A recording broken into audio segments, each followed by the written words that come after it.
Iya, selamat datang di acara webinar yang untuk kesekian kalinya yang diselenggarakan oleh Grup Budaya Tionghoa.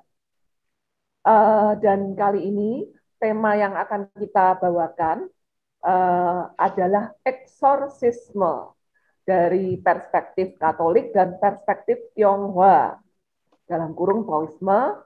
Dan sesi kali ini adalah sesi pertama, yaitu perspektif Tionghoa, yang nanti akan dibawakan oleh Bapak Ardian Cangyanto selaku pengamat budaya dan filosofi Tionghoa. Dan kali ini akan dimoderatori oleh Bapak Raino Praditya. Selamat malam semuanya, selamat malam Bapak Reno. Oh ya, selamat malam Bu Chandra. Ya, Ya, selamat malam malam. rekan-rekan budaya Tionghoa dan para peserta webinar sekalian. Selamat malam Pak Ardian. Malam Bu Lingling, selamat malam teman-teman, selamat malam Pak Rino. Ya, selamat malam Pak Ardian. Iya, untuk menyingkat waktu, eh, kali ini akan saya serahkan waktu dan tempat pada Bapak Reno selaku moderator yang akan memimpin jalannya webinar pada malam hari ini. Oh ya, terima kasih Bu Chandra atas pembukaannya. Perkenalkan, selamat malam semuanya para peserta webinar budaya Tionghoa. Malam ini nama saya Reno Praditya.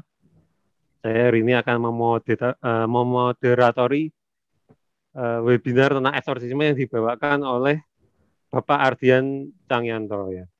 Sekilas, Bapak Ardian Cangyanto adalah seorang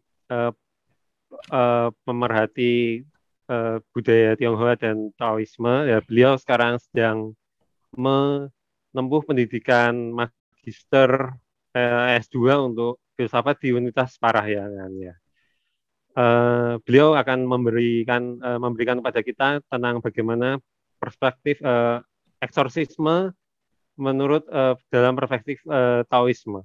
Nah, kepada nanti jalannya akan 1 jam, kira-kira kurang lebih 1 jam untuk pemaparan dari Bapak Ardian Cangyanto. Lalu ada waktu 1 jam untuk sesi tanya jawab. Nah, nanti pada saat pemaparan berlangsung bisa diberikan pertanyaan melalui chat, atau juga nanti pas setelah sesi tanya jawab dibuka kan bisa juga untuk bagi yang ingin langsung bertanya pada Bapak Ardian Cangyanto, nanti bisa langsung dibuka pakai mic. Pada Bapak Ardian Cangyanto dimohon untuk bisa untuk bersilakan untuk melakukan presentasinya. Terima kasih. Terima kasih Pak Reno, selamat malam teman-teman semua.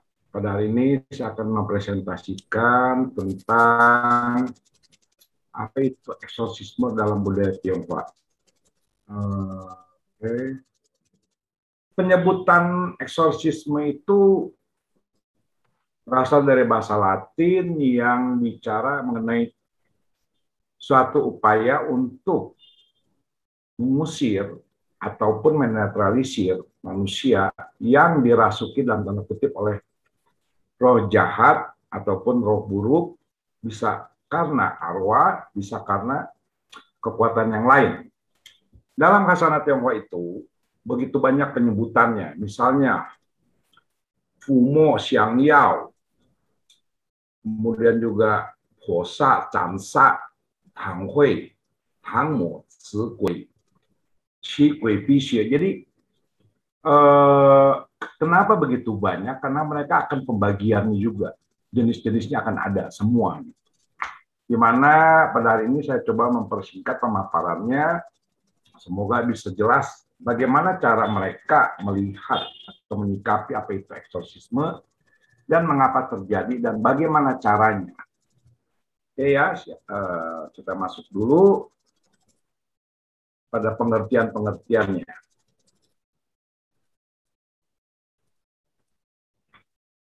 Jadi begini, mereka itu bicara konsep asali alam semesta itu apa. Alam semesta itu pada awalnya netral. Tidak ada sifat baik maupun sifat buruk. Semua itu berjalan apa adanya. Kemudian pada saat berkembang itu, kita bicarakan ada namanya yin dan yang, atau negatif dan positif, sehingga seringkali diartikan negatif itu adalah buruk, positif itu adalah baik. Tapi pengertiannya tidak seperti itu. Misalnya apa? Dalam perkembangan jiwa manusia, dalam perkembangan manusia itu, kita mengenal namanya 3 racun, atau kita sebut santo. Dalam terms Buddhisme dikenal, maupun dalam terms Taoisme juga dikenal dengan nama Han Chen Se, atau loba dosa moha. Nah, permasalahannya adalah kalau kita bicara misalnya loba dosa moha, ataupun misalnya kita bicara namanya lust atau seven deadly sin, itu seolah itu semuanya buruk. Padahal pada sisi lain kita harus melihat pada sisi bahwa semua hal jika dilakukan berlebihan maka akan menjadi buruk. Segala sesuatu yang dilakukan dengan ekstrim itu akan menjadi buruk juga. Jadi istilahnya tamak, kebencian, dan kebodohan itu adalah akar permasalahan. Tapi tanpa adanya 3 hal ini, kita tidak akan bisa memahami. Gampangnya, manusia bisa maju sampai detik ini karena ada namanya rasa tamak. Tapi rasa tamaknya itu harus ada namanya pembatasan. Kebencian, kemarahan juga perlu ada namanya pembatasan, ataupun penyaluran, atau pengalihan. Kebodohannya pun ada namanya batasan. Batasan-batasan itu yang dibangun. Jika mereka melanggar batasan itu, itulah yang kita sebut terjerambak atau terjebak dalam 7 upah dosa maut, 7 deadly sin. Tuh, ya. Nah, pertama kita harus bahas dulu apa yang disebut kue, setan. Pada pengertiannya, kue itu adalah arwah orang yang meninggal. Kita bisa lihat dalam Kamus Karya Shisen misalnya, ataupun dalam perubahan kata-kata. Tapi, seiring dengan perkembangan bahasa, maka kata kue itu bisa menjadi artinya juga negatif. Apa? Buruk, jahat. Tapi untuk dalam beberapa aksara Mandarin akan penambahan-penambahan yang lain. Dengan boleh dibilang radikalnya ataupun kata dasarnya adalah kue itu sendiri. Ini bicara mengenai arwah dahulu. Karena eksorsis itu lebih banyak dikaitkan dengan arwah. Tapi selain arwah nanti ada beberapa hal yang kita bisa lihat gitu, seperti misal Wang, Liang, Mei, Yin, dan lain-lain. Tuh, ya. Contohnya gini. Li Kue itu arwah ganas. Sedangkan Mo itu artinya marah atau iblis, gampangnya, atau penggoda. Xie sesat, di luar jalur dan merusak. Jadi segala sesuatu, semuanya itu bicara adalah permasalahan-permasalahan yang di luar dari jalur. Dan ada namanya penggoda. Apa yang disebut Li Kue ataupun arwah ganas itu biasanya dikaitkan dengan arwah kesepian. Arwah kesepian ini akhirnya oleh dalam budaya Tionghoa konsep ini diserap dalam ritualnya mereka. Misalnya apa? Ritual bulan 7. Itu adalah untuk mereka yang kesepian. Karena itu disebutnya Qiangku ataupun Kuhai ataupun Joko. Kurang lebihnya seperti itu. Nah, kalau kita bicara balik lagi yang tadi mengenai apa yang disebut api, racun. Racun itu dalam pengertian bahasa Mandarin secara detail, itu artinya fokus yang terpusat pada satu titik. Misalnya mereka gunakan kuotu, istilahnya itu. Atau fokus titik api pada Surya Kanta. Jadi, itu bukan arti racun belaka, tapi suatu yang melebihi. Yang overdosis. Itu kita bisa lihat dalam beberapa, misalnya teks-teks Buddhisme maupun teks-teks Taoisme seperti Xiao Moqing atau Mian Wolun. Intinya, perbedaannya adalah kalau Mo itu lebih ke arah internal. Walaupun nanti ada faktor-faktor eksternal. Ini contoh-contohnya gitu ya. Kemudian mereka prinsip adalah seluruh yang ada di alam semesta ini memiliki kesadaran atau memiliki roh. Nah, disitulah yang kita sebut ada beberapa penyebutan seperti Yao, Qing, Kuai, Mo, Kui, Ho. Kurang lebihnya secara global. Sehingga kadang-kadang orang agak sulit membedakan yang mana Qing, yang mana Yao, yang mana Kuai. Ini adalah pengertiannya mereka sendiri.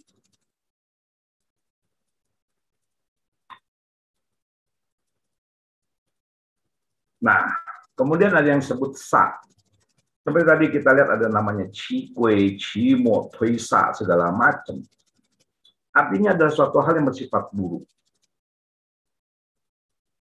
Suatu yang bersifat buruk itu bisa berbentuk energi, atau bisa berbentuk dalam tanda kutip kita sebut makhluk yang tidak kelihatan.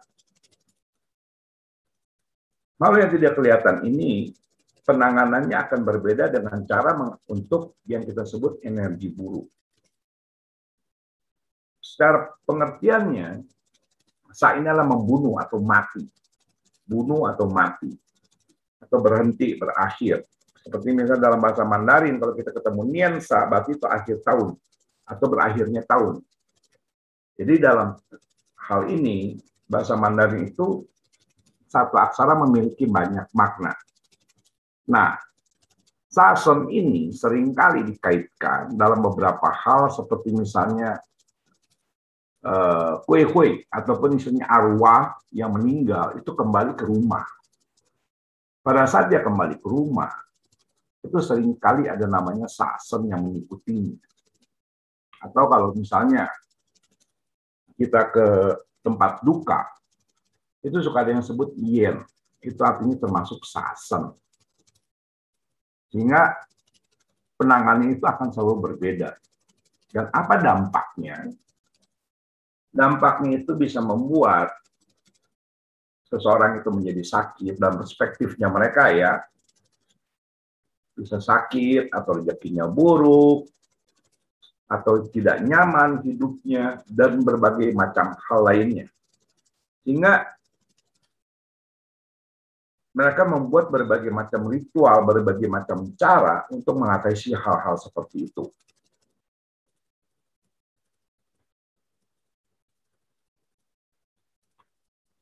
Nah, pada saat kita bicara kata Sen, orang-orang itu selalu terkait dengan yang kita sebut dewata. Pada pengertian Sen itu belum tentu berarti adalah dewata dalam artian makhluk cahaya atau dewas dalam bahasa Sanskertanya ya. Sehingga kita bisa lihat bahwa pengertian dewa itu akan berkembang banyak. Seperti misalnya yang terkenal itu adalah Uttumsen, kemudian lenyap di rakyat jelata ataupun Taimei disebut Yinsen. Ada nama Huxian. Huxian ini ada dua. Satu itu siluman atau dewi rubah yang ditaklukkan oleh Chang Taoling atau Chang Qianshi, pendiri agama Taoisme, sebagai pengawal, sebagai boleh dibilang penjaga dharma. Sedangkan di rakyat jelata, Huxian ini kita bisa lihat di Taiwan, di Hong Kong, banyak kepercayaan bahwa Huxian ini adalah siluman rase atau siluman rubah yang mencapai kesempurnaan ataupun dalam proses mencapai kesempurnaan, dan mereka seringkali menyesatkan dalam tanda kutip manusia. Dan Sasen saya sudah bahas tadi. Kemudian yang namanya Xiongsen dewa celaka itu ada namanya Yen, Ni, Tai Chang, dan Sui. Itu ada pengertian berbeda-beda. Karena waktunya terbatas, jadi saya tidak akan bahas lebih detail di sini. Nah, tapi apa ini maksud dewa cabut? Yinsen itu sering diartikan dewa cabut. Sebenarnya bukan. Maksudnya permintaan. yang berlebihan atau pemujaan yang berlebihan. Sebagai contoh apa? Kita bisa lihat dalam kitab Lici itu namanya Yin Su Fu, atau ritual yang berlebihan itu tidak ada berkah. Hal ini dapat kita lihat dalam kisah Tao Lian Tang. Kisah di mana kult pada Olangseng, Han Ho Kwan itu dulu itu pada dinasti Sung dilaksanakan dengan overdosis, dengan persembahan yang berlebihan sehingga membuat rakyat jelata itu memprotes. Salah satu bentuk protesnya itu dalam karya sastra adalah Tao Lian Tang itu sendiri. Nah, tadi kita bisa lihat ya bahwa dalam bahasa Mandarin itu ini ada kata kui itu kan berubah makna menjadi yang negatif. Dari arwah kemudian berkonotasi negatif, buruk, dan menjadi aksara yang digunakan untuk menunjukkan sesuatu yang buruk, seperti misal xiao. Xiao itu adalah sejenis siluman gunung yang berbentuk monyet. Mei itu siluman yang cantik. Atau dalam tanda kutip bisa kita artikan adalah suatu kekuatan yang buruk. Wang Liang juga sama, siluman pohon dan batu, dan itu bisa menggoda. Dan itu semua mencelakai manusia. Sehingga karena begitu banyaknya pembagian jenis-jenisnya, akhirnya dalam prakteknya mereka harus menganalisa dulu apa yang dihadapi. Contohnya ini adalah jenis-jenis kue. Ini ada berbicara dengan arwah ya. Arwah. Li kue kue sui, kue ho, kue xie, kue dan lain-lain. Masing-masing cara itu dihadapi dengan cara yang berbeda. Dan semuanya itu tergantung juga pada kondisi sebelum meninggal dan setelah meninggal. Jadi cara untuk menghadapinya tidak pernah sama. Masing-masing cara memiliki cara yang berbeda. Mengatasi yang satu hal dengan hal yang lain adalah berbeda semua. Nah, karena kita punya proses ataupun secara epistemologinya itu kita memiliki konsep keseimbangan, maka ada namanya ritual pengembalian harkat ataupun sautu. Tujuannya adalah membangun keseimbangan, bangun keharmonisan di antara dua alam itu sendiri. Pembangunan hubungan antara yang hidup dengan yang mati atau arwah itu dibangun dengan salah satu caranya adalah meminta agar mereka semuanya itu bisa harmonis dengan alam itu sendiri dan menjaga keseimbangan antara alam manusia dengan alam yang tidak tampak. Jadi tujuannya adalah mengharmonisasi. Semua ritual-ritual itu tujuan mengharmonisasi antara dua alam. Jadi bukan bicara adalah penaklukan alam lain ataupun bicara adalah ketakutan yang dibangun. Tapi lebih kepada arah bagaimana membangun keseimbangan itu. Contohnya ini bisa kita lihat dalam mantra yang disebut mantra Wang Shen Zhou dalam versi Taoisme, misalnya Tai San Celing, Cao Ru Gu Hun, Wei Mo Yi Qie Si Shen Dang En, dan seterusnya, dan seterusnya, Ji Ji Cao Sheng. Mantra itu digunakan untuk menyeberangkan arwah yang dianggap menderita atau mengganggu.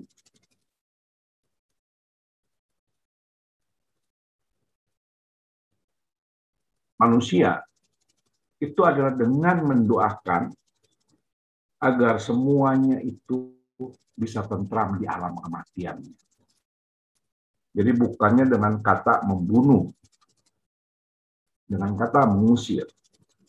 Ini salah satu bentuknya. Jadi dasarnya untuk menyeberangi para arwah itu yang mengganggu manusia harus dengan sikap welas asih, bukan dengan sikap keras.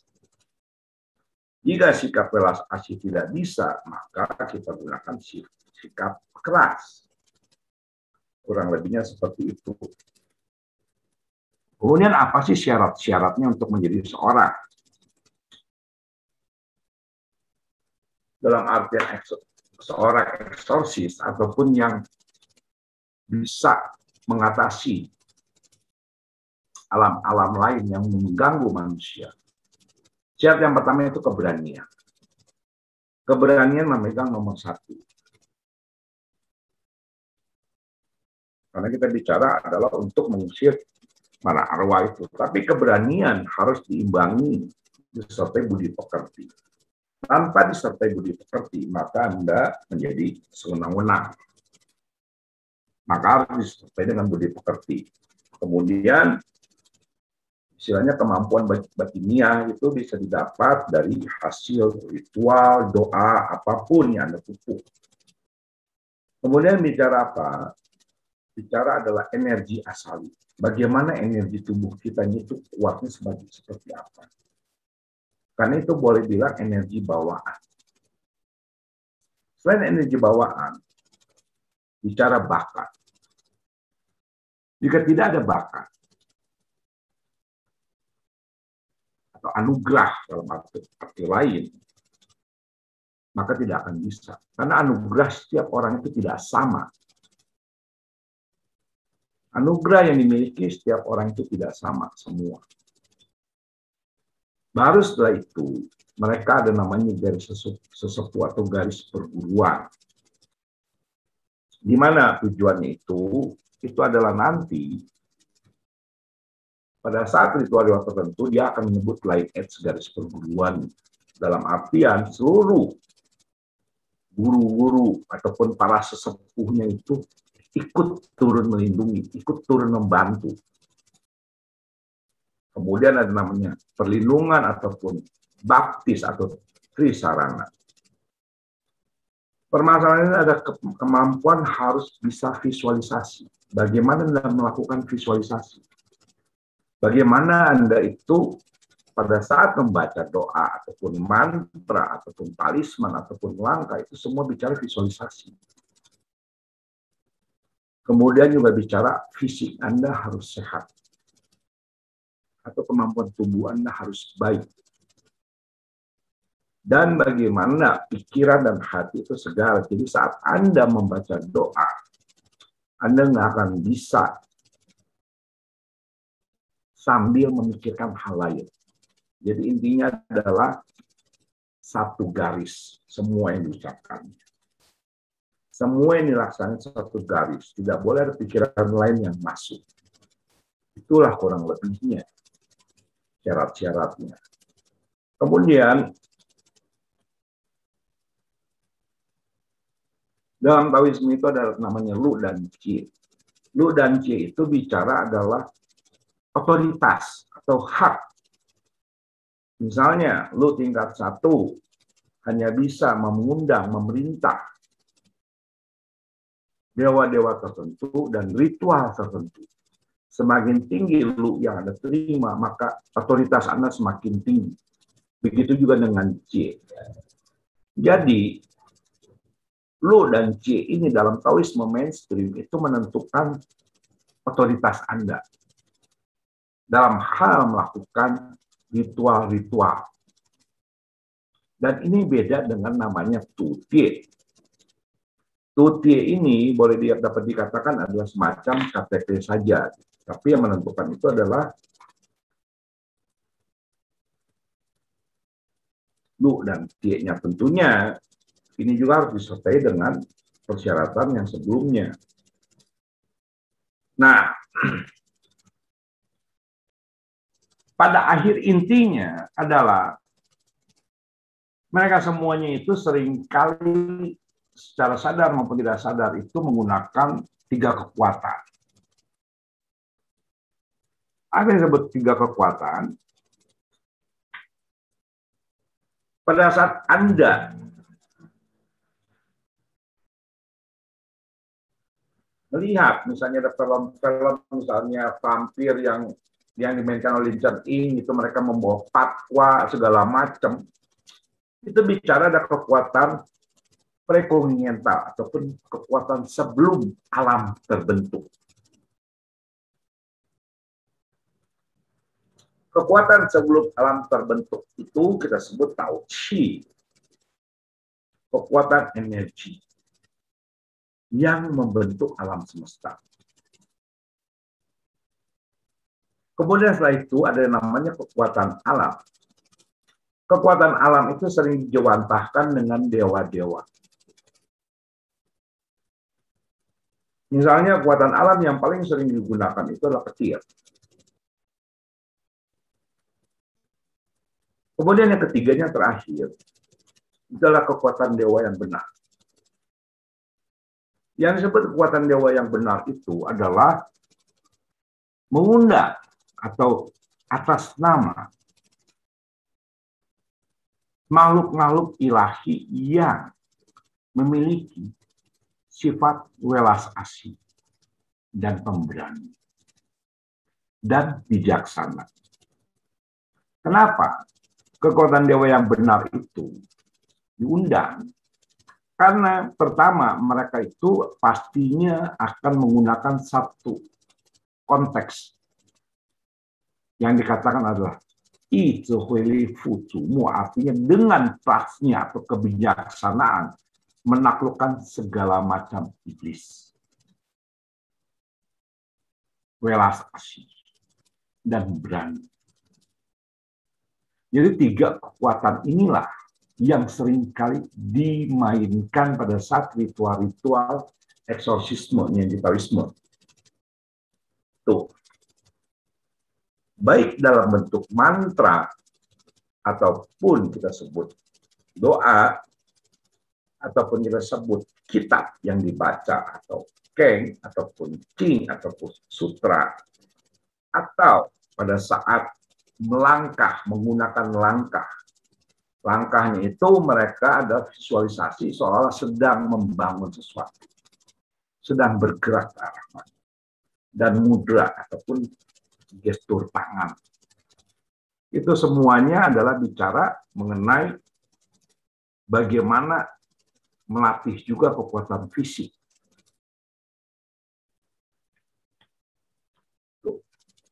Jadi gampangnya,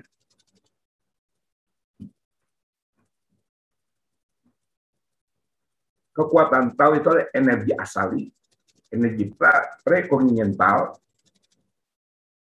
Contohnya adalah Sien Pakwa ataupun Patwa ataupun heksagram prekogniental. Dan kekuatan Tao ini harus disertai dengan latihan respirasi. Tapi belum tentu juga dengan kekuatan dewata keluarga atau kekuatan benda. Jadi dalam hal ini yang diundang ataupun yang digunakan itu adalah kekuatan pembentuk alam semesta atau yang dimanfaatkan. Kemudian yang kekuatan alam itu adalah petir dan lain-lain. Bukan memanggil siapa, tapi apa yang kita manfaatkan. Kalau kekuatan dewa, misalnya Anda bisa berdoa-doa, panggil sebut nama makhluk-makhluk suci, Anda ke tempat ibadah, segala macam. Kurang lebihnya 3 poin ini. Nah, dalam hal itu, dalam hal memanfaatkan 3 energi itu, maka harus ada memahami 3 pusaka. Apa itu 3 pusaka? Yaitu pusaka Tao, pusaka Qing, dan pusaka Su. Pusaka Tao itu adalah pusaka prima source ataupun sumber asali. Sumber energi asali yang menggerakkan, yang melahirkan semua yang ada. dari pusaka Tao ini ada namanya pusaka Qing ataupun pusaka kitab. Kitab itu digunakan sebagai tuntunan atau panduan untuk menuntun seseorang. Karena arti kata Qing atau kitab itu adalah tuntunan atau gulungan yang menuntun, memandu manusia menjadi lebih baik. Kemudian namanya pusaka guru. Apa yang dimaksud pusaka guru? Jadi, jika orang hidup dia hidup dalam naungan, kita sebut Tao ataupun energi, prima causa ataupun primer source.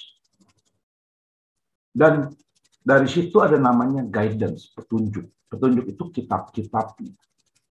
Dan guru-guru itu adalah yang mempelajari isi kitab-kitabnya dalam artian dia yang belajar lebih dahulu. Dan dia akan membimbing muridnya itu agar tidak terjerumus ke dalam jalan yang salah. Artinya, tugas seorang guru itu membimbing muridnya sesuai dengan kitab dan sesuai dengan Tao itu sendiri. Sehingga 3 pusaka inilah yang menjadi peranan penting dalam konsep bagaimana seseorang itu bisa menjadi eksorsis. Dalam artian ini, tentunya eksorsis itu hanya salah satu bagian dari Taoisme itu sendiri, tapi menjadi terkenal karena mungkin karena film ataupun karena cerita-cerita yang berkembang. Jadi intinya ini di sini. Dan apakah ini hanya di Taoisme? Tidak. Di semua kepercayaan lain pun pastinya bicara 3 hal ini. Sesuatu yang terunggul, terbesar, tertinggi, kitab panduan, dan pembimbing. Jadi ini bukan mutlak milik Taoisme saja. Di tempat-tempat lain kita akan temukan pola-pola seperti ini. Nah, dasarnya apa? Jika Anda ingin melaksanakan 3 pusaka itu, maka harus menarik kepada 3 pusaka yang harus dijalankan. Apa? Welas Asih. Kenapa harus welas asih? Karena welas asih inilah yang akan membuat kita memiliki keberanian. Seseorang berani berkorban demi semua makhluk. Itu perlu keberanian luar biasa. Seorang ibu berani mengorbankan dirinya demi anak karena welas asih, karena cinta kasih. Itu keberanian luar biasa. Karena itu welas asih adalah landasan untuk keberanian. Kemudian kedua adalah rendah hati dan sederhana. Dengan begitu bisa berkembang. Bisa mempelajari yang lain. Karena dunia ini begitu luas. Kemudian apa? Pusaka ketiga itu harus dijalankan, tidak merampas, tidak berebut. Tidak terjebak, terjerambab kepada kekuasaan. Karena Taoisme lebih menekankan kekuasaan daripada materi. Power itu lebih berbahaya daripada materi. Kekuasaan lebih berbahaya daripada materi. Ini kurang lebihnya. Dan dalam tubuh manusia itu dijawantkan menjadi 3 hal ini. Bagaimana akhirnya bisa menunjukkan seseorang ini bisa terkena energi buruk ataupun terkena arwah buruk ataupun setan ataupun iblis atau apapun namanya. Karena 3 hal ini juga. Dan 3-tiganya akan terkait dalam proses mereka mengatasi orang-orang yang bermasalah. Pertama itu intisari tubuh atau fisik, atau dalam zaman dahulu suka disebut naga ungu, macan putih, atau sperma dan sel telur. Intinya adalah DNA lah, gampangnya. Kemudian kedua adalah energi. Energi yang dimiliki yang diserap oleh orang melalui 3 Pertama, dalam kandungan itu. Kedua, yang dia hirup. Ketiga, yang dia makan atau asupan energi dari tumbuh-tumbuhan ataupun binatang. Energi ini akan menentukannya juga. Dan bagaimana kesadaran orang itu. Jika itu orang drop kesadarannya, maka akan berefek pada energi. Jika energinya drop, akan berefek pada qi. Itu yang membuat dia itu bisa terkena entah ketempelan setan, entah kesurupan, entah mendapatkan serangan yang tidak jelas, atau digoda, apapun. Jadi ini tiga-tiganya terkait satu dengan yang lain, tidak bisa dipisahkan. Dan ini yang mempengaruhi seseorang. Karena itu cara mereka mengatasi itu berbeda sekali. Tidak sekedar membaca doa saja. Tidak sekedar menggunakan talisman ataupun kertas jimat. Banyak metodenya.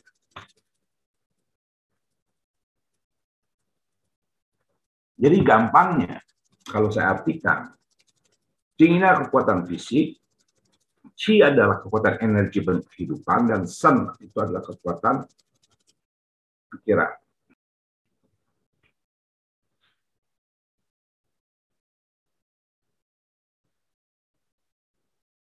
Dan dalam Taoisme ada 5 ilmu besar, di mana gunung, pengobatan, bentuk, ini bisa digunakan untuk mengatasi masalah-masalah seperti itu. Apa ini maksud gunung? Gunung itu kitab, latihan pernafasan, bela diri, mantra, kemudian diet, pengobatan itu dengan tusuk jarum, dengan ramuan, ataupun links, ataupun spiritual healing, ataupun Taoisme, psikologi Taoisme. Bentuk itu bisa dengan kita sebut dengan feng shui lah gampang. Geomansi. Bisa mengatasi. Jadi, jika Anda melihat orang yang dianggap kesurupan, atau ditempel suatu makhluk yang tidak jelas, harus bisa melihat perubahan fisiknya. Apakah yang terjadi? Misalnya, suhu tubuhnya menurun pada posisi-posisi badan tertentu, atau pupil matanya menjadi membesar atau mengecil, nadinya bagaimana, dia harus diamati. Kita sebut namanya Wen Wang Wen Xie. Perubahan perilakunya, bagaimana kondisi emosinya terkait dengan masalah anasir-anasir roh minornya. Bagaimana kondisi lingkungannya? Gampangnya feng shui lah. Cara gampangnya. Bagaimana kondisi keluarga? Kita sebut sangfu. Bagaimana melihat kondisi keluarga? Adakah bibit-bibit sangfu yang mewarisi itu anak? Atau itu orang? Jadi, ini bicara adalah Wen Wang Wen Xie. Seperti dalam tradisional Chinese medicine ini berlaku untuk hal ini. Anda harus bertanya dahulu, mengamati, mencium, dan meraba. Kenapa? Karena tidak selalu dirasuki. Bisa jadi karena keseimbangan tubuh yang terganggu dan pun-punnya jadi bermasalah. Jadi dalam hal ini sebenarnya digunakan oleh lingzi ataupun spiritual healing atau yang kita sebut Taoisme psikologi dan TCM ataupun traditional Chinese medicine untuk menganalisa apakah benar ini orang dimasuki oleh setan. Kenapa? Karena po yang bermasalah akan membuat emosi seseorang bermasalah. Bisa akan membuat dirinya berubah. Jadi belum tentu dirasuki.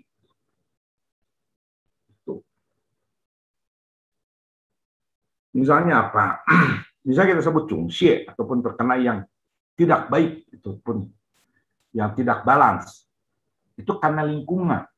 Entah rumahnya, entah kondisi sekitar yang bermasalah, ataupun menabrak setan. Itu bisa karena hunpo-nya atau chi-nya melemah. Jadi nggak selalu. Jadi harus dilihat dahulu apa yang terjadi pada dirinya. Kemudian kenapa sih ada orang itu dalam artian dirasuki oleh makhluk-makhluk yang lain? Entah dirasuki full ataupun dirasuki sebagian. Pertama, adanya asas alam sana itu perlu hidup dengan energi manusia yang disedot. Makanya namanya inkubus dalam pengertian lain, atau kita sebut kuyasan. Itu energi yang ditarik. Keinginan mereka untuk ada. Jadi mereka itu menunjukkan eksistensi keberadaannya mereka itu dengan cara merasuki tubuh manusia. Pembalasan, mungkin dia marah, tidak ada jalan keluar, terjebak kepada kondisi-kondisi pikiran sebelum meninggal.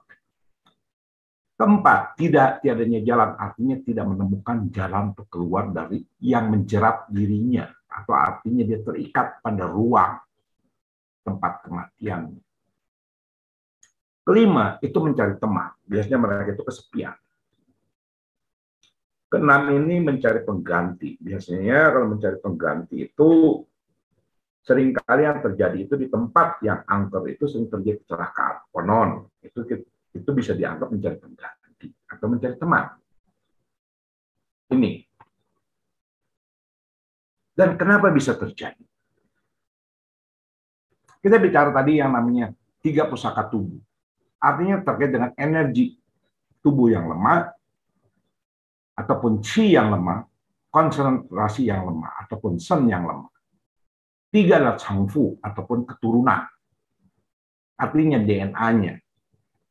Leluhurnya ataupun orang tuanya memiliki cacat genetika dalam konsep changfu, ataupun cacat dalam arti chi-nya tidak baik. Qing tidak baik akan melahirkan Qi tidak baik. Qi tidak baik akan melahirkan Shen yang tidak baik.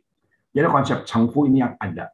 Kemudian keempat ini ketertarikan. Ketertarikan itu biasanya orang-orang yang suka dunia-dunia mistis, suka mencari-cari yang aneh, itu bisa.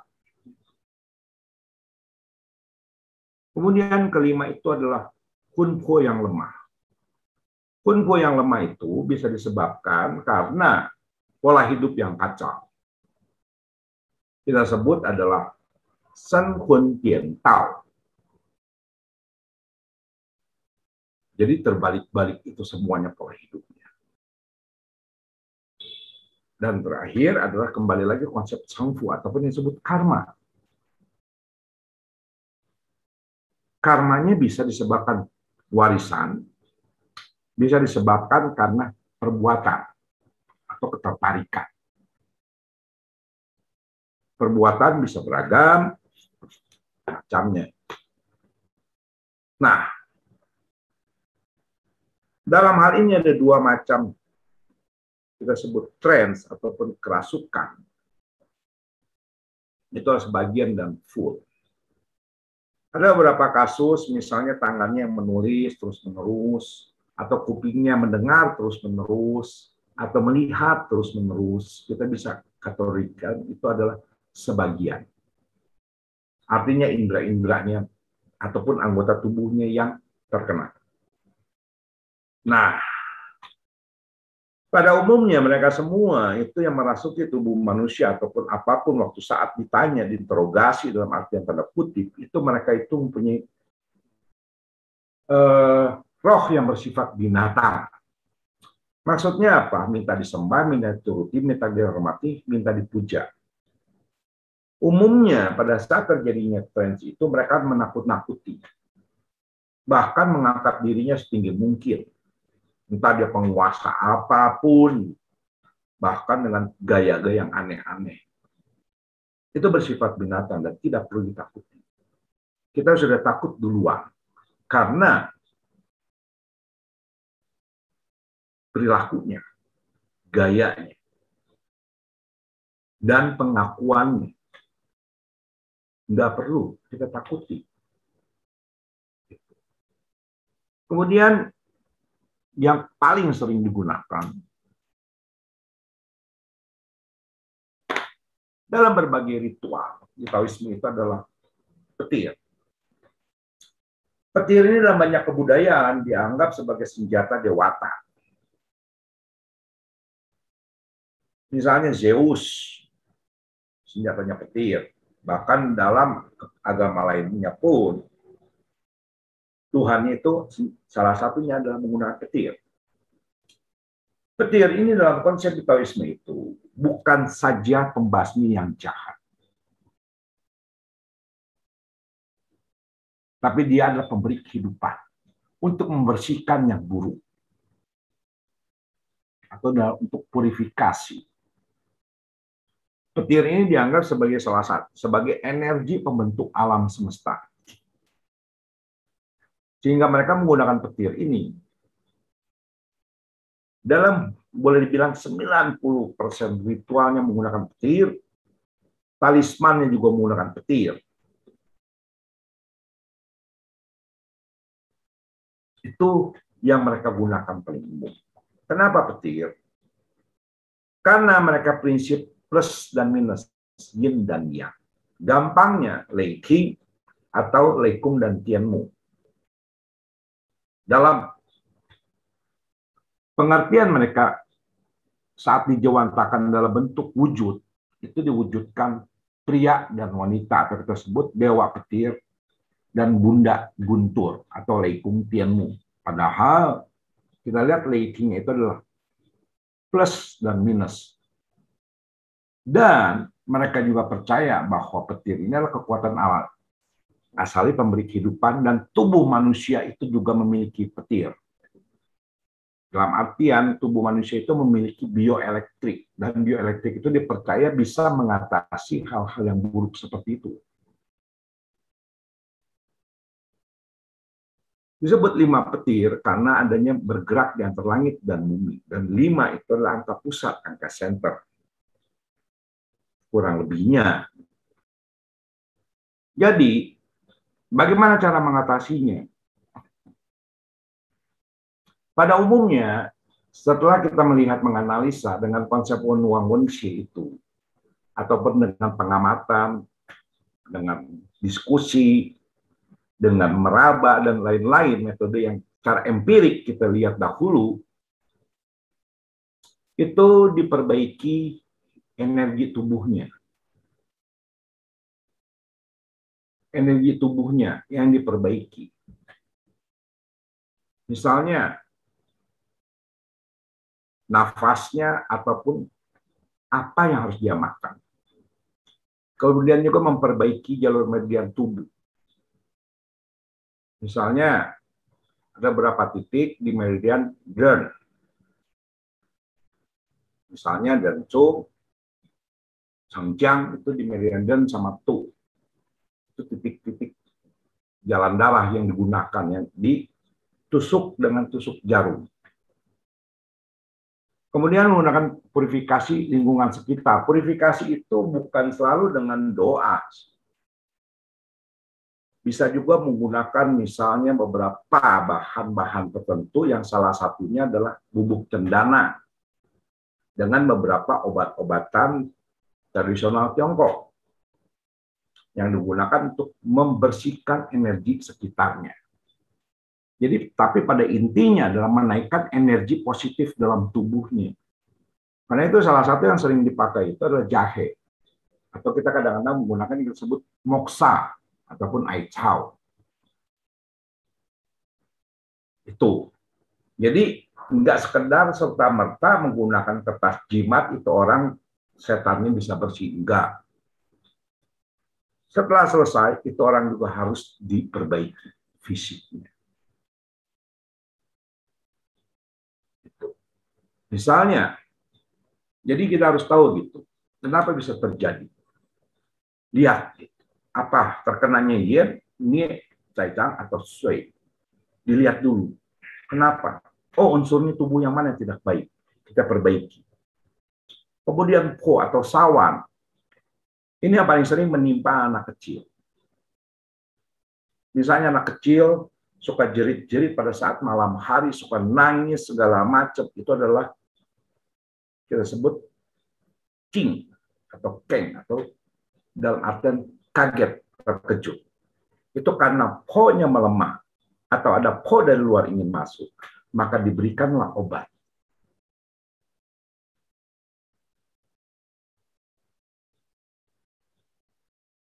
Tapi kalau misalnya dia cowolumo atau karena salah persepsi atau salah latihan, caranya juga akan berbeda. Biasanya itu harus dengan olah nafas.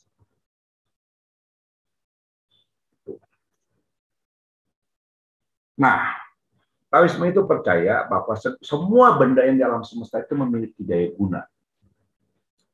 Jadi semua itu memiliki daya guna yang bisa digunakan untuk mengatasi semua permasalahan, termasuk juga dalam hal untuk eksorsis. Misalnya obat-obatan yang digunakan Jusa, Huangqi, Huoxiang, Fuling, Gancao, Tanxiang, Aicao, Xionghuang, dan lain-lain semuanya. Bendanya apa? Misalnya kayu persik, pohon willow, batu kumala, itu bisa digunakan. Jadi ada tetap mereka menggunakan ramuan obat dalam hal mengatasi masalah seperti ini. Benda lainnya, misalnya Anda bisa menggunakan ludah kalau Anda takut, Anda tahu benar apa enggaknya, dan air seni. Gampangnya Anda kencingi saja kalau Anda berani. Dan golok jagal itu paling sering digunakan untuk menolak energi buruk. Karena hawa sakni itu sudah terlalu tajam. Sehingga dalam artian roh-roh itu tidak akan berani mendekati. Itu. Dan juga banyak cara untuk mengetahui apakah ini tempat ini memiliki energi buruk atau memiliki penunggu. Karena perangkatnya yang kita bisa lihat secara empirik. Misalnya burung C itu sama burung gereja. Anjing, misalnya kalau anjing Anda menangis waktu malam hari tanpa sebab, mungkin ada sesuatu yang tidak bersih. Kompas, kita sebut ada namanya cicen. Cicen ataupun jarum ajaib, jarum aneh untuk ngeceknya. Air, dan lain-lain. Jadi bisa mencek itu tanpa harus selalu dengan, boleh dibilang, panggil orang pintar yang bisa melihat. Ini gampangnya bisa dilihat secara empirik. Dan teknologi sekarang ini jauh lebih canggih lagi. Dengan thermal imaging camera, misalnya salah satu contohnya, bisa melihat dan bisa difoto. Itu. Jadi tadi dengan menggunakan kompas, tersebut Wuhan. Kemudian, jadi balik lagi. Tadi saya katakan, masing-masing setan, kita udah bicara setan, satan, atau kelas siluman lah, udah bukannya kelas arwah. Masing-masing mantranya beda.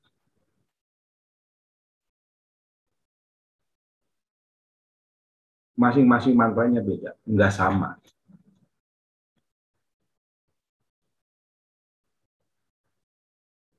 Tuh. Jadi dalam hal ini, Taoisme eksorsisme itu tidak hanya terkait dengan ritual, terkait dengan meridian tubuh ataupun jalur-jalur energi, pola hidup, obat-obatan, psikologi atau kita sebut lingzu. Harus mengamati dengan teliti. Mengembalikan semuanya pada posisi asali.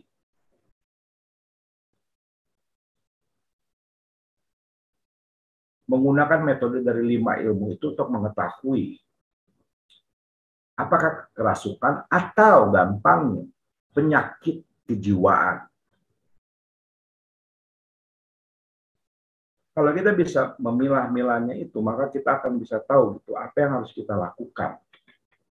Jadi bukannya sekedar langsung bilang, wah kamu ketempelan, kamu kena setan, kamu kena apa? Enggak. Harus dengan pengamatan, dengan pola wen wang wen qie.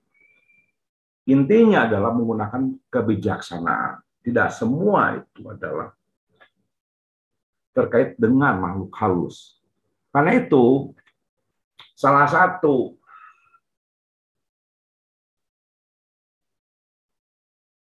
guru ataupun dalam tanda kutip sesepuh Taoisme itu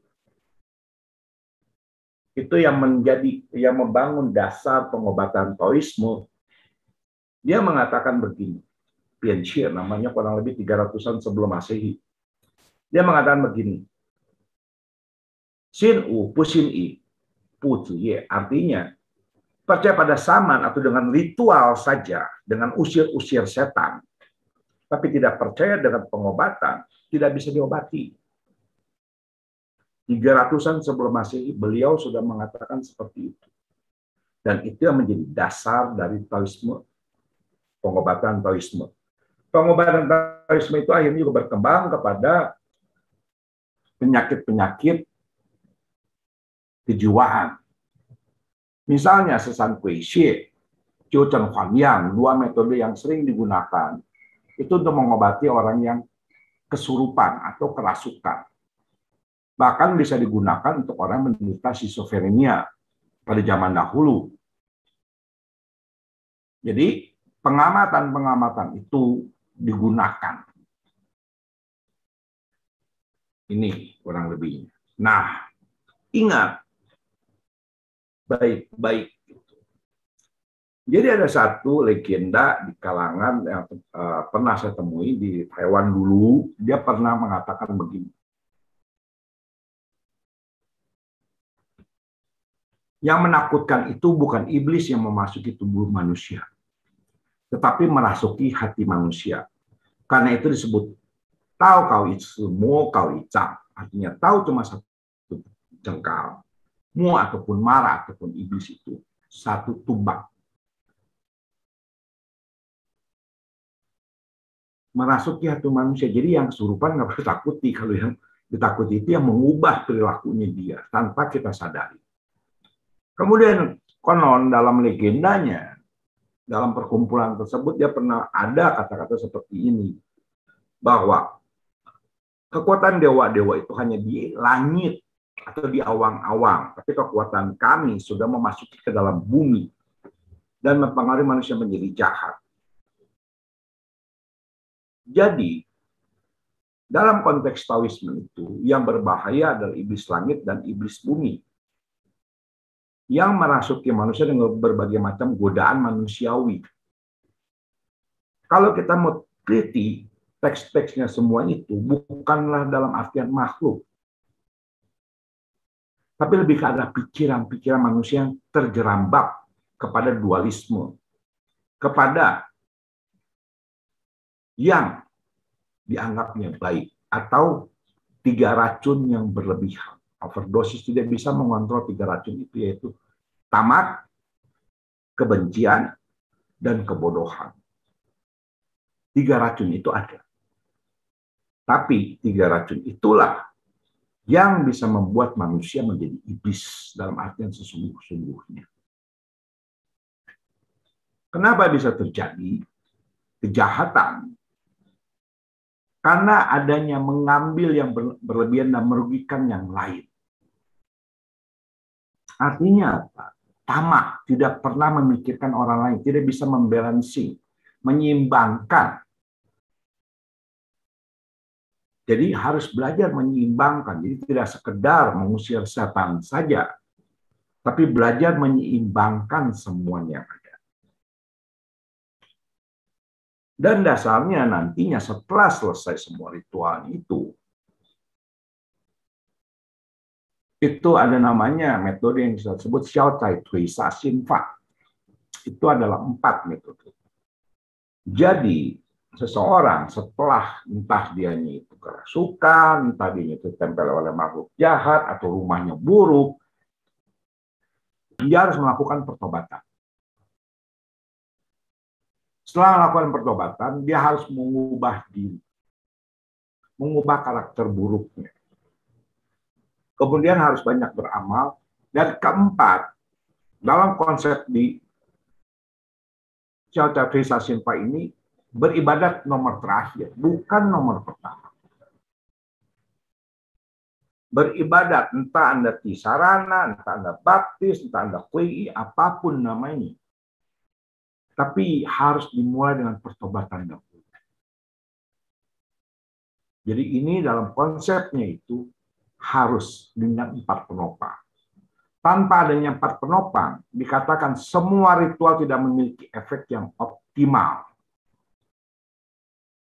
Ini menjadi salah satu metode yang digunakan. Akhir kata, jika dalam keseharian tidak berbuat hal yang menyalahi hati nurani, tidak perlu takut setan menggedor pintu malam hari. Sekian dan terima kasih. Jika ada pertanyaan, silahkan kita buka sharingnya. Dan sebelumnya saya katakan bahwa jalan langit tidak berperasaan, tidak memihak, dia hanya abadi dan dekat dengan orang yang berkebajikan. Jadi konteksnya adalah pupuklah kebajikan. Dan setiap kali orang-orang Tionghoa ritual itu menancapkan dupa, itu tujuannya agar supaya energi Tao dan energi keadilan kebenaran memasuki hingga bumi terdalam serta menyebar ke seluruh alam semesta dan abadi. Karena itu mereka seringkali pada saat menerapkan dupa mengatakan Hao dan Tianti Zheng Yi Changchun. Jadi bukannya dewa belilah saya rezeki. Tujuannya adalah membangun keadilan dan kebenaran. Terima kasih. Jika ada salah ucap, mohon maaf. Terima kasih untuk Bapak Ardian Cahyanto atas pemaparan materinya yang sangat menarik dan detail. Ya, tentunya ini menambah pengetahuan kita tentang di bidang eksorsisme ya, menurut perspektif Taoisme. Ini ada pertanyaan dari kolom chat dari Bapak Rendega Aji. Pertanyaan Pak Rendega Aji yang pertama, berarti instrumen seperti ule howling atau balok petir bisa digunakan untuk menghilangkan kekuatan angker atau kuasa jahat ya? Kalau bendera hitam bintang utara bisa juga kah? Lalu yang pertanyaan kedua dari Pak Rendega Haji juga, langkah bugang juga bisa untuk eksorsisme juga ya Pak? Demikian Pak Ardian, pertanyaan dari Pak Rendega Haji. Begini, ule howling ataupun petir, 5 perintah petir, 5 perintah petir itu ada syarat ya, bukannya sekedar Anda beli, kemudian Anda anggap bisa. Anda harus tahu dahulu bahannya dari mana. Kita sebut itu leicimu, itu dasar untuk membuat ule howling. Leicimu itu ada satu syarat bahwa pohon yang dihantamnya itu tidak boleh mati. Karena berarti dia masih bisa mengandung bibit-bibit kehidupan dan bisa bertahan, survive. Yang pertama. Kedua, ada beberapa jenis pohon yang harus bisa dipakai. Gampangnya pohon yang berakar tunggal. Salah satu syaratnya. Itu. Dan itu memang ada 28 rasi, ada perintah, ada segala macam, ada simbol-simbol. Dan simbol-simbol itu ya kita tahu lah, semua simbol itu memiliki makna ya. Tapi pada intinya, kalau menurut saya sendiri, ya tergantung dari orangnya sendiri yang menggunakan. Karena konsep di Taoisme itu ada yang bicara masalah kesederhanaan. Jadi nggak perlu perlengkapan ritual yang banyak. Kalau bintang hitam itu artinya bintang perlambang dewa bintang utara, Xian Tian Sangti. Dalam teks di Taoisme itu disebut Tangmo, Xian Chun artinya adalah penakut iblis. Bintang hitam itu. Langkah pukang ya bisa juga sih, tapi ya intinya adalah perlu berani apa enggak. Itu kira-kira ya. Ya, terima kasih untuk jawaban dari Pak Ardian Cangyanto. Apabila Pak Rendiga masih ingin bertanya, nanti bisa mengetik di kolom chat lagi apabila dia yang belum puas atau ingin lanjut bertanya. Ini ada pertanyaan lagi dari Bapak Ji Selim. Pertanyaan pertama, Bosye itu apa? Lalu pertanyaan kedua, cara deteksi dengan burung gereja itu bagaimana? Jadi, ya begitu Pak Ardian. Pertanyaan kedua. Yen itu artinya adalah kita sebut kue ya, tapi bukan dalam artian arwah. Itu yang suka ada di tempat-tempat kematian. Suka sekali memanfaatkan duka cita ataupun kesedihan manusia. Jadi ada cara, jadi mereka itu untuk bisa eksis di alam sana itu kadang-kadang menyerap emosi-emosi manusia. Kalau Huoxie itu kayaknya udah nggak ada ya. Kalaupun ada juga itu nggak tahu, belum pernah ketemu. Belum, ya maksudnya saya bukan eksorsis ya. Jadi nggak pernah ketemu gitu, nggak pernah tahu gitu. Tapi yang jelas Huoxie itu adalah di mana kondisi seorang itu bisa berubah.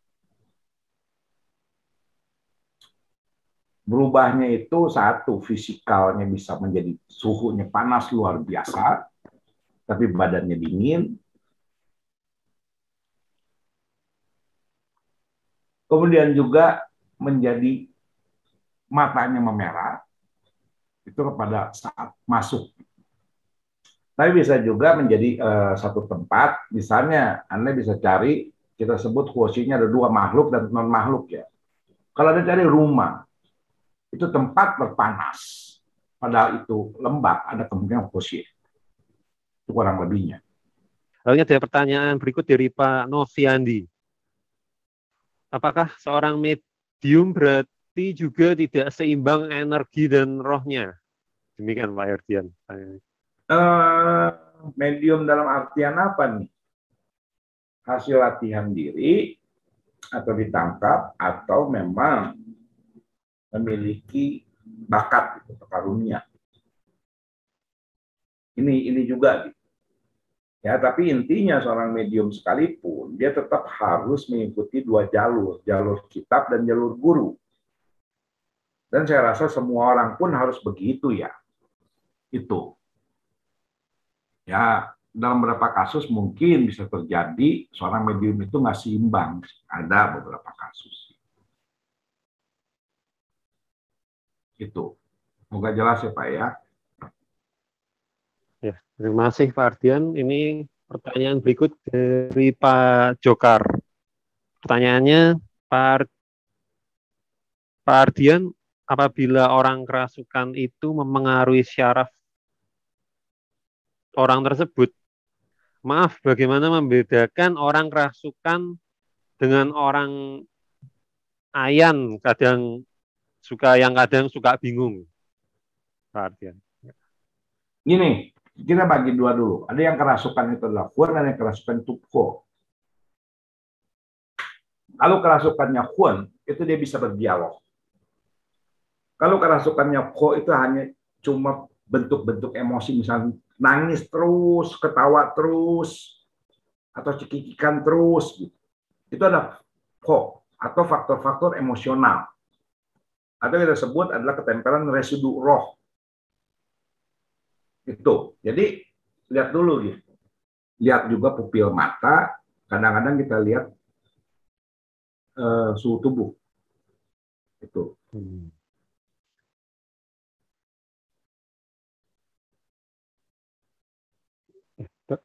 Terima kasih, menarik sekali Pak Ardian untuk cara-caranya membedakan ya dengan ayan dan rasukan dengan ayan. Lalu ini ada pertanyaan berikut dari Bu Floratan. Pertanyaannya, kenapa setelah eksorsisme dilakukan orang atau tempatnya sudah bersih, tapi orang yang dibersihkan malah jadi meninggal? Apakah makhluk yang terusir itu balas dendam? Nah, lalu berikutnya, apakah proses eksorsisme selain menggunakan kekuatan dewa, bisa juga menggunakan bantuan kekuatan makhluk alam rendah seperti setan, atau jin, atau siluman, dan sejenisnya? Terima kasih, Pak Ardian. Ya, tadi yang saya bilang ya, setelah selesai kan harus ada tambahan lagi, seperti mengembalikan energi tubuh positifnya, mempurifikasi lingkungan, dan lain-lain gitu. Jadi nggak sekedar seperti itu gitu. Jadi karena kan kita konsepnya kan tadi, kenapa bisa terjadi karena adanya permasalahan dalam tubuhnya juga. Permasalahan itu yang diselesaikan. Itu jadinya. Jadi bukan sekedar setelah diusir, setelah apa, selesai. Ada permasalahan yang harus dilanjutkan. Apakah psikisnya memang bermasalah, atau orangnya paranoid sendiri, atau apa yang harus diperiksa dulu. Makanya konsepnya kan wen wang wen chi itu nggak bisa dilepaskan setelah selesai sekalipun. Itu jawaban saya ya. Terus untuk yang kedua itu gunakan kekuatan dewa, ya gimana ya, saya nggak bisa jawab ya. Gitu ya, nggak tahu gitu. Kita juga nggak tahu ya kekuatan alam rendah, jin, setan, siluman ini bagaimana, kita nggak tahu ya. Itu sih. Ya, terima kasih Pak Ardian. Pertanyaan berikut ada dari Bu Eli. Kenapa anak-anak, utamanya balita, lebih peka terhadap kehadiran dan gangguan makhluk-makhluk gaib? Ini terkait dengan konteks perkembangan roh dan jiwa ya. Jadi gini, kita ada namanya 3 huan atau 3 roh mayor dan adanya 7 roh minor. 7 roh minor itu gampangnya adalah organ tubuh dan lain-lain, tapi juga terkait dengan yin ataupun negatif tubuh, juga terkait juga dengan kita sebut Hun itulah yang ataupun energi positif. Nah, anak-anak itu biasanya itu pho-nya ataupun anasir roh minornya itu akan tumbuh berkembang sampai 49 hari lengkap. Kan itu banyak kita orang sebut ada muagwe ataupun mangwe, itu anak-anak itu atau bayi itu dilarang bawa keluar apapun. Dan pada saat penguatan pho-nya itu anak-anak itu rentan sekali untuk dimasuki oleh pho dari luar. Pho dari luar itu yang tadi saya katakan residu roh ya. Itu rentan sekali gitu. Jadi waktu dia ditempeli ataupun residu roh pho-nya itu mencari fisik, dia akan masuk ke dalam dan mempengaruhi si bayi atau kena bentur. Karena pho-nya belum matang. Bahkan yang kita sebut 3 roh mayor ataupun Hun, itu pun nantinya saat umur 21 itulah baru matang. Jadi enggak serta-merta sehari langsung matang. Jadi roh itu melalui proses. Gampangnya prosesnya itu adalah 21 tahun. Itu jadi enggak aneh anak-anak itu bisa kena sawan. Tapi buat ngatasin begitu, gampang lah menurut saya sendiri. Salah satu bahan yang digunakan itu adalah hubho dan cusa. Hubho dan cusa itu ada dalam obat bernama Keng Hong San. Karena itu Keng Hong San itulah yang sering dipakai untuk anak-anak kecil. Supaya nggak kaget, sampai umur 12 tahun biasanya dikasih. Kalau yang udah dewasa, itu kita kasihnya Pauliong. Karena mengandung hupho dan cusa. Yang paling penting hupho itu menguatkan po dalam tubuhnya si orang itu. Jadi kalau misalnya Anda punya anak yang suka jerit-jerit malam segala macam, coba aja kasih Keng Hong San. Murah meriah dan itu umur obat juga udah cukup panjang. Bisa kurang lebih ya hampir 1000 tahun itu obat dengan berbagai macam perubahan isinya. Ya, bisa dicoba aja. Ya, baik. Terima kasih Pak Ardian jawabannya. Untuk lalu pertanyaan berikut Pak, dari Ibu Floratan, bedanya Hun dan Bo ini pengertiannya apa Pak? Terima kasih. Ya inilah kurang lebih saya share lagi lah. Karena manusia itu memiliki 3 anasir roh utama, yaitu Yuqing, Xuangling atau Seling, dan Taekwang. Binatang itu tidak memiliki Taekwang, dia hanya memiliki Yuqing dan Xuangling. Tumbuhan dia hanya memiliki Yuqing. Jadi tumbuhan itu dia bisa berkembang, bisa mencapai hal ini melalui proses, sehingga ini juga bisa menjelaskan kenapa sih binatang itu bisa. Nah, di sini yang disebut manusia terlengkap karena memiliki struktur tubuh yang sempurna, tulang punggung yang tegak, dan fisik yang sempurna. Inilah, nah, sebut Po. Ini adalah anasir-anasir yang ada dalam tubuh. Dan itu mereka semuanya itu pelindung juga, dan juga bisa memiliki efek buruk. Itu, jadi agak beda ya pengertiannya. Jadi kita itu nggak cuma terdiri satu roh saja, gitu. Ada 3 roh mayor, 7 roh minor. Istilah saya itu 7 roh mayor dan 7 roh minor. Itu ya, semoga menjawab ya. Ya, terima kasih Pak Ardian.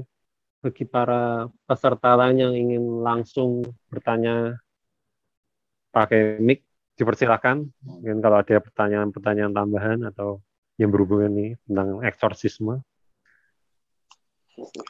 Saya mau tanya ya.